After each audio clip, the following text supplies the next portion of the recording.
France just lost its 200-year-old grip on West Africa, like completely lost it. Oh, absolutely. It's a historic collapse. Right, because we are talking about military bases being shuttered, ambassadors literally being expelled, and this level of geopolitical panic in Paris that is just genuinely palpable. Yeah, you can really feel it. The old empire is actively being dismantled right now. Exactly. But, instead of retreating, Emmanuel Macron just signed this staggering 23 billion euro mega deal. And not in traditional Francophone territory either. No, 3,000 miles away. Right, in English-speaking Kenya. So welcome to the Deep Dive. Today we are grabbing a really fascinating stack of sources to figure out what is actually happening here. And we've got some great material to go through for this. We really do. We are pulling from the official Nairobi Declaration, some highly critical civil society memos, the AfCFTA implementation reports, and even on-the-ground coverage, like this dispatch from Kenyan Foreign Policy. So we're looking at everything from artificial intelligence contracts to commuter rail blueprints. Yeah, trying to figure out if this massive Kenya-France partnership is, the birth of true African economic sovereignty, or if it's just a desperate European power changing its marketing strategy. Exactly, a rebrand. So for everyone listening, I want you to imagine this. Is this like a legacy tech company completely rewriting its toxic, outdated operating system to open source software, building it from the ground up alongside the developers? Or, and this is the big question, is Paris just putting a shiny new user interface over the exact same buggy, restrictive code? Right. Code that has essentially been extracting wealth from Africa for decades. Yeah, because to determine if this is a genuine kernel rewrite or just, a UI update, we first have to understand the operating system that just crashed. The crash, which our sources refer to as the Sahelian contraction. Right. France's traditional sphere of influence, what they call Francafrique, is effectively collapsing in real time. It's crazy to watch. I mean, countries like Mali, Burkina Faso, and Niger. The AES states, yeah. They have literally expelled French troops, yeah, tearing up these decades-old military agreements. And it's not just the more volatile states. Even Senegal, which was historically the most reliable anchor for Paris in the region, has significantly cooled its relations. But, the collapse of Francafrique isn't just about military bases. Let's look at the actual mechanics of what these countries are rejecting, because the old OS was this deeply integrated, highly vertical model. Yeah, it definitely wasn't just some casual diplomatic alliance. Not at all. Yeah. And the core of this system, probably the most controversial piece of that legacy code, is the CFA franc currency system. Oh, for sure. The CFA franc is, it's the perfect example of how that vertical integration worked mechanically. Because under that system, participating African nations were historically required to route this massive portion of their foreign exchange reserves directly through the French treasury. Exactly. And the argument from Paris was always this provides macroeconomic stability, it pegs the currency, They pitched it as a feature, not a bug. Right. But the reality on the ground was a profound loss of monetary sovereignty. I mean, if your central bank cannot control its own reserves, you basically can't independently manage inflation. You can't aggressively devalue your currency to boost exports. You are, for all intents and purposes, outsourcing your macroeconomic policy to a European capital. To Paris. Correct. So, obviously, African nations are actively rejecting that model now. They're looking at the math and realizing, okay, the cost of this so-called stability is just total stagnation. Yeah, and they're not just complaining, they're diversifying. They're making deals with China, Russia, Turkey, the U.S. Leaving France basically bleeding influence and capital in its traditional backyard, which means Paris urgently needs a new strategy. Need a win. Badly. They do. But here's the piece of the puzzle that I really want to push on. If France is the one getting kicked out of the Sahel, right? If they're the ones desperate for a diplomatic and economic win to save face globally. Doesn't that make Kenya the senior partner? Exactly. Doesn't that make Kenya the senior partner in this specific negotiation? Looking at the dynamic, I mean, Nairobi seems to hold literally all the leverage. They hold an immense amount of leverage, and honestly, they know exactly how to use it. I bet. Kenya offers France something incredibly rare right now, which is a totally clean slate. Because they're Anglophone. Right. Because Kenya is an Anglophone nation, it is completely unburdened by the historical baggage of the CFA franc. No colonial resentments about currency controls? Exactly. No history of French military occupations there. Yeah. Kenya has its own independent central bank, it has a floating currency, and it's a stable democracy with no history of military rule. Which is huge for Macron. It is. It allows Macron to partner with Nairobi without violating his own stated democratic principles. Which, let's be honest, has been a major diplomatic headache for him in West Africa. A massive headache. Yeah. So Kenya's essentially looking at Paris and saying, hey, we have no historical beef with you. Our economy is growing. We manage our own money. If you want a gateway into the African continent that doesn't involve protesters burning French flags. Well, we are your best option. Right. We're the guys. Yeah. But this pivot didn't just happen overnight. The Kenyan Foreign Policy Dispatch traces the genesis of this Nairobi summit back to a very specific confrontation in June 2023. Yeah.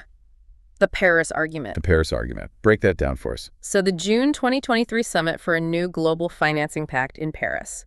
This is where the power dynamic officially flipped. Okay. President Ruto is sitting right beside President Macron. And historically, these summits follow a very predictable script. Lots of diplomatic deference. Exactly. Yeah. European leaders announce aid packages, and African leaders express gratitude. That's the script. But Ruto breaks it. She goes off script. Totally. He openly and plainly confronts Macron on the mechanics of the global financial architecture. He doesn't just ask for debt relief. No, he calls out the credit rating agencies. Right? Yes, he calls out the punitive premiums extracted from African borrowers by Western credit rating agencies. Let's actually dig into those punitive premiums for a second, because that is such a crucial mechanism for you to understand if you're listening. Sovereign credit ratings essentially dictate how much interest a country pays when it borrows money. Right, on the international market. And Ruto's argument, which is entirely backed up by economic research, by the way, is that these rating agencies apply an African premium. Like a built-in perception of risk? Exactly. A risk perception that isn't even justified by the underlying macroeconomic data. So an African nation with the exact same debt-to-GDP ratio and growth projections as, say, a European or Asian nation will be forced to pay significantly higher interest rates. Which is basically just a structural tax on African development. It absolutely is. And Ruto essentially tells Macron this, right, on French soil. He says, look, this architecture serves the architects, not the beneficiaries. Wow. Right to his face. Yeah. He points out that climate finance commitments are being made without African input. They're treating the continent as a victim to be saved rather than a partner to be consulted. He demands an organization of equals. And Macron's reaction to this public dressing down is what makes this entire diplomatic pivot possible. Because he didn't get defensive. No, Macron is a political operator who historically respects intellectual confrontation over deference. The sources actually note that he welcomed the pushback. That's fascinating. Yeah, that 7-minute exchange fundamentally shifted the conversation from Paris just dictating terms to a negotiated reality. It became the ideological foundation for the 2026 Nairobi summit. And the immediate geopolitical payoff for Kenya leveraging that confrontation was just massive. I mean, one of the most striking details in the strategic memos we reviewed is the invitation Kenya secured to the 2026 G7 summit in Evian. Oh, yeah. That was a huge flex. Kenya didn't just get an invite. They pointedly replaced South Africa. It's a masterclass in exploiting a geopolitical vacuum. Because South Africa has traditionally been like the default African representative at the G7. Right.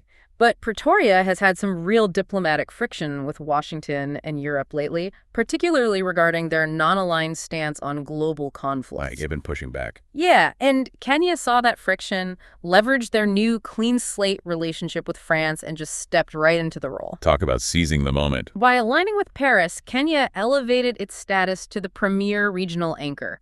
They literally took South Africa's seat at the table with the world's most powerful economies. That is just a brilliant diplomatic maneuver. But, diplomatic wins at the G7 don't automatically build roads. They don't fund local startups. No, they don't. We have to look at whether this political leverage actually translates to the balance sheet. So, the headline of the Africa Forward Summit was this massive 23 billion euro investment deal. The big number. The big number. So, going back to our software analogy, is this 23 billion actually rewriting the legacy code? Or is it just subsidizing the old system? To answer that, you really have to look at the specific architecture of the capital. Because this 23 billion euros is not a traditional aid package. It's not just a giant check for development. Right, which was the absolute hallmark of Francafrique. Here's some aid money, now do what we say. This is different. The breakdown of the funding is a 6-139 split. Okay, 6139. Yeah, 14 billion euros is coming from French private enterprises, and 9 billion euros is coming from African investors and partners. And that 9 billion euros from African partners is a really profound structural shift. That means there is serious local skin in the game. It's a co-investment model now. Mutual risk, mutual return. Right. If the projects fail, African capital burns right alongside French capital. It moves the relationship away from that vertical donor-recipient dynamic and toward a horizontal commercial architecture. But, and there is a big but here, we have to analyze this new capital against the historical trade realities. Let's do the math on that, yeah. Because the numbers from the AfCFTA implementation reports show that in 2024, bilateral trade between Kenya and France was roughly $348 million. $348 million. And crucially, Kenya runs a persistent trade deficit. Right. France is selling significantly more finished goods to Kenya than Kenya is selling to France. Exactly. And this is where the legacy code of our analogy really comes into sharp focus. France already has a massive, entrenched corporate footprint in Kenya. Oh, for sure. The sources point out that there are over 140 French firms operating there right now. Massive multinationals. Yeah, we were talking about Total Energies, Carrefour, Bolloré Logistics. They are already the 5th largest investor in the country. Supporting around 36,000 jobs. Which leads to the central critique of this entire 23 billion euro deal. Is this new capital actually going to build African manufacturing capacity and domestic wealth? Or is it just going to subsidize the expansion of those French corporations that already dominate the market? Right, because if the 14 billion euros from French private enterprises just goes toward building, like, more Carrefour supermarkets to sell imported French goods, then the trade deficit just gets wider. Exactly. You aren't rewriting the operating system at all. You are just giving the old legacy apps more bandwidth to extract value. And the summit declarations, to their credit, attempt to address this exact tension through the concept of value addition. Value addition. This was the core demand from the African leaders, right? Yes. The continent must stop exporting raw materials. The investments have to build local manufacturing value chains. There was this really fantastic comparison in the sources regarding branding and narrative sovereignty that I think captures the mechanics of this perfectly. The comparison between meringue tea and champagne. Oh, I loved that. It perfectly distills the economic ambition here. Right. Because right now, a tremendous amount of agricultural and mineral wealth leaves Africa in its rawest, cheapest form. Just shipped out by the ton. Yeah. And the goal outlined at the summit is that Kenyan moringa tea should command the exact same global brand weight, premium pricing, and revenue retention as French champagne. Which is such a powerful way to frame it. Let's look at the mechanics of why champagne actually makes so much money.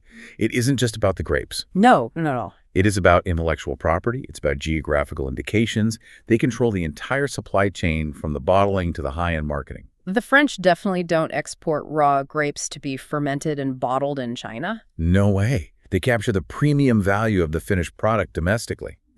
And the summit argues that, fish from Lake Victoria should have the same global recognition and price markup as Norwegian salmon. Exactly. Capture the processing and the branding markup on the continent. Don't just export the raw commodity for pennies and let Europe capture all the massive profit margins of the finished goods. But, how does a 23 billion euro co-investment actually execute that shift? Because you can't just decree that tea is now a luxury brand. Right. You can't legislate prestige. You execute it by tying the investments directly to the mechanics of the African Continental Free Trade Area, the AfCFTA. Okay, so bringing in the unified market. Exactly. French investment is no longer just about extracting raw materials from a single country to ship back to Marseille. It is about accessing a unified, tariff-free market of 1.4 billion people on the continent.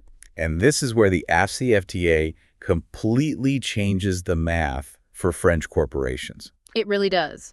Because if a French company wants to sell products across that massive market without getting hammered by cross-border tariffs, they need local processing. They need regional supply chains and localized logistics. Yes, the capital is designed to build the infrastructure that allows a product manufactured in Kenya to be sold seamlessly in Nigeria or Egypt. That sounds great in theory, but, a 23 billion euro promise on a stage with flashing lights is pretty easy to make. Very easy. The strategic memos we reviewed reveal this incredible amount of anxiety regarding the implementation timelines. The 18-month clock. The brutal 18-month clock.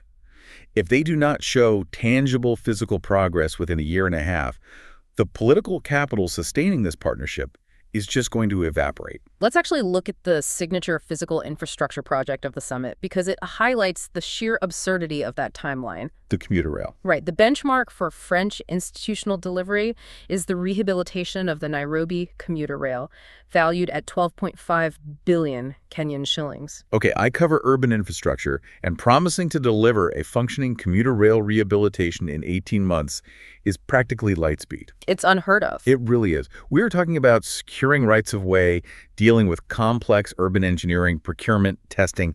It normally takes 18 months just to get the environmental impact studies approved. Exactly. So why are they forcing such a compressed, frankly, potentially catastrophic timeline? Because the timeline isn't dictated by engineering realities. It is dictated by political survival.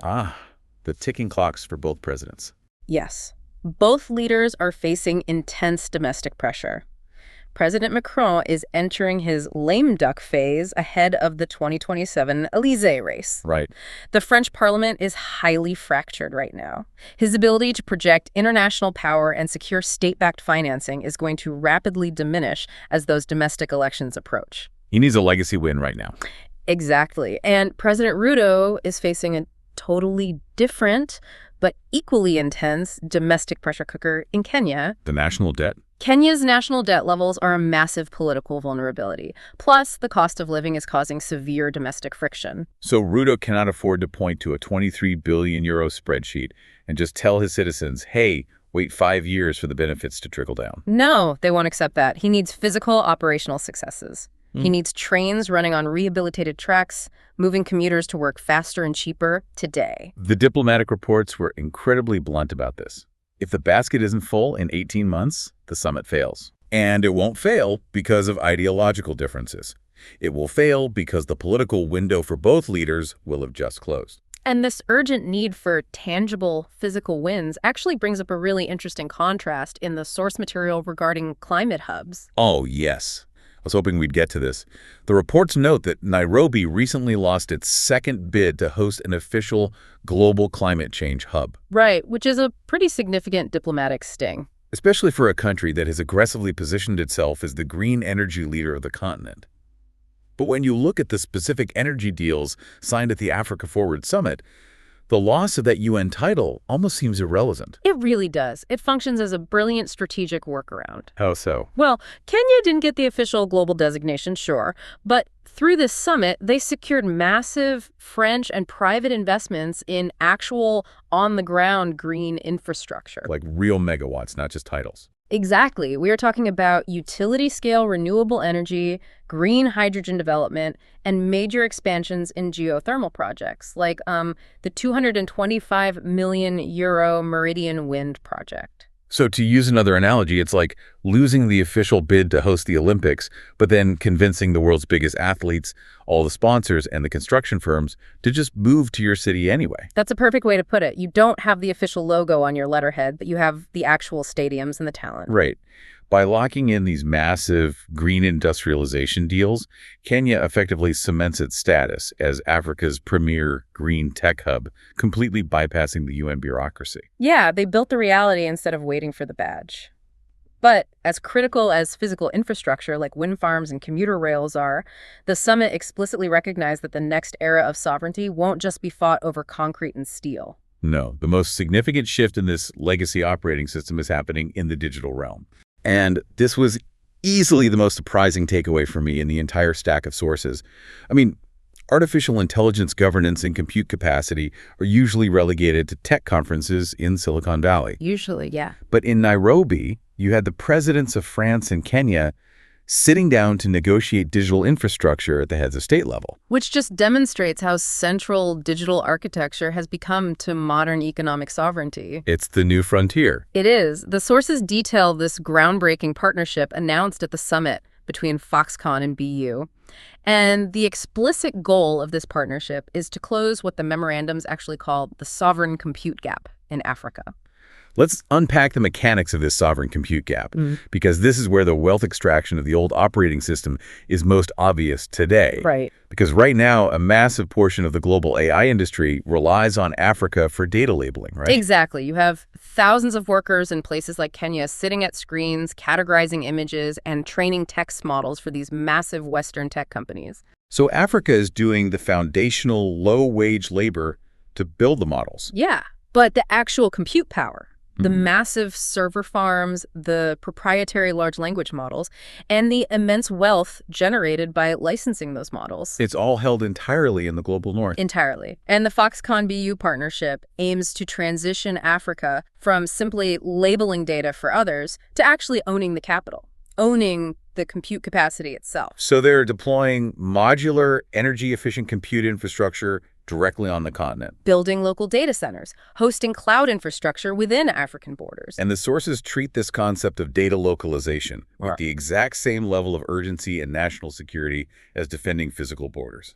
Which is wild. Why does it matter economically where the physical server sits? Well, if we look at the mechanics of API economics and the ASCII-FTA digital trade protocol, the necessity becomes super clear. Walk me through it. Think about how digital trade is priced right now.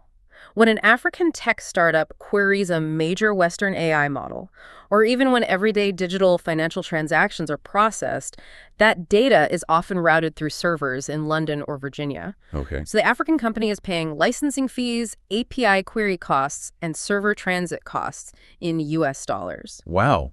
So they are essentially paying rent to foreign entities just to interact with their own domestic markets. Precisely. It is a massive source of capital flight. Every time they run a query, money leaves the continent. That's staggering when you think about the scale of the digital economy. It is. So by building local nodes, deploying African language AI models, and keeping the data centers on the continent, you aren't just speeding up latency. Right. It's not just about a faster connection. No, you are keeping the capital expenditure within the local economy.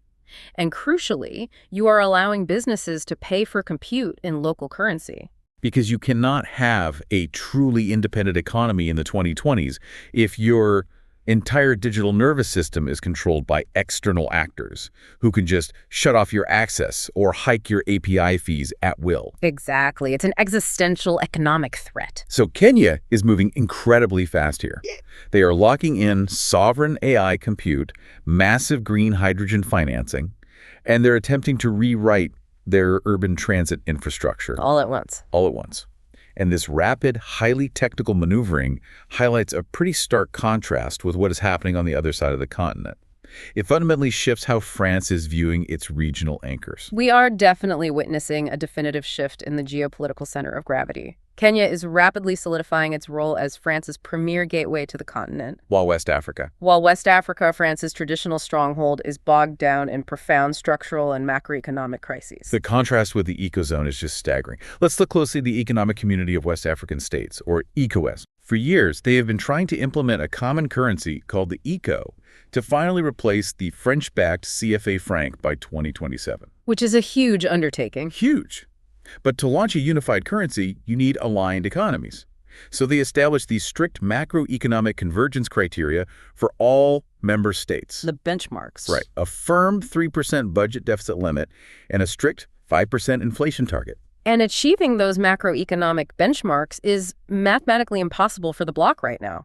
Because of Nigeria. Exactly. The primary issue is the region's hegemon, Nigeria. Nigeria's economy is currently battling severe double-digit inflation. So if the largest economy in the bloc cannot hit the 5% inflation target, the entire mathematical foundation of the eco-currency just collapses. It completely falls apart. But it isn't just inflation. The geopolitical fracturing makes the monetary project even more unviable. Because of the exits. Right. You have the exit of Mali, Burkina Faso, and Niger, the AES states, from the ECOWAS bloc entirely. And that exit shatters the unified vision of the ecozone. You aren't just losing political members. Right. You're losing a massive portion of the region's agricultural and mineral baseload. Exactly. A currency union requires deep, robust economic integration to absorb shocks. With the AES states leaving, the economic base required to back a unified West African currency is severely compromised. The irony here is just profound. West Africa is bogged down trying to negotiate this incredibly messy, complicated divorce from a French-backed currency just to achieve basic monetary sovereignty. Yeah. Meanwhile, Kenya, which already controls its own money, is confidently inviting French capital in to build sovereign artificial intelligence and wind farms. It's wild. Kenya's playing a completely different geopolitical game. They really are. They are negotiating future-facing technologies from a position of relative macroeconomic stability, while West Africa is still trying to untangle colonial-era monetary architectures amidst, severe regional fragmentation. It is a tale of two entirely distinct trajectories. But, before we declare the Africa Forward Summit an undisputed triumph of Kenyan diplomacy, There is a blind spot. a massive blind spot in this entire narrative. Because despite the high-level diplomatic victories, the G7 invites, the tech partnerships, the reality on the streets of Nairobi told a very different story. Yeah, we have to talk about the protests. Mm-hmm. We're talking about a 23 billion euro injection of capital into East Africa, which sounds like an absolute victory on a spreadsheet in Paris. On paper, it's flawless. But looking at the civil society statements and that Kenyan foreign policy dispatch, the reality outside the convention center completely contradicts the math inside. It really does. I mean, if this is such a massive economic win for the Kenyan people, why were there tear gas canisters on the streets of Nairobi? And this brings us to the civil society critiques, which threaten the political foundation of everything we've just discussed. Because while the leaders were inside signing deals, significant protests were happening outside. They were not happy. Not at all.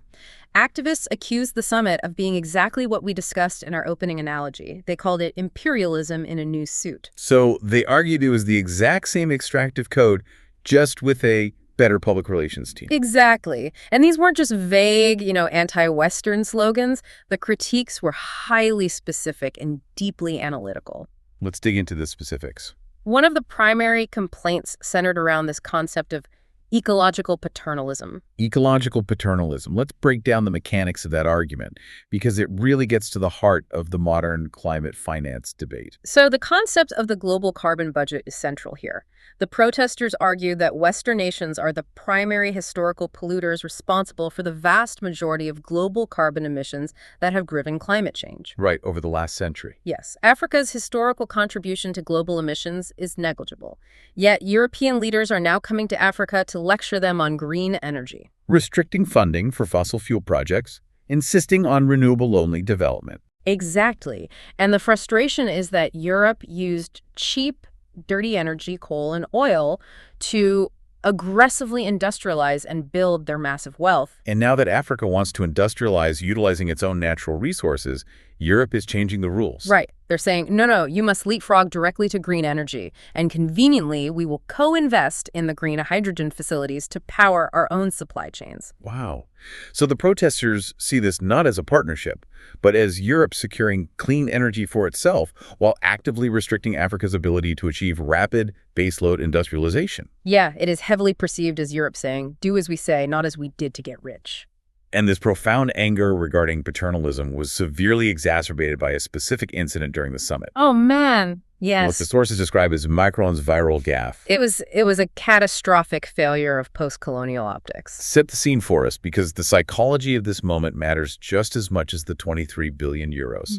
Okay, so during a youth-focused event at the summit, the room grew kind of loud while some young African artists were speaking on a panel. Okay, pretty standard for a big youth event. Right. But President Macron, who was sitting in the audience, interrupts the panel. He literally takes the microphone and actively scolds the attendees. Oh, no. Yes, he calls the noise a total lack of respect and suggests they go outside if they want to talk. You can imagine exactly how that played online. Instant outrage. I mean, you have the French president standing in an African capital, disciplining African youth like a strict, irritated school teacher. The video went instantly viral across the continent. Because it visually validated civil society's absolute worst fears. Precisely. Macron claims to be dismantling the paternalism of Francafrique. Right.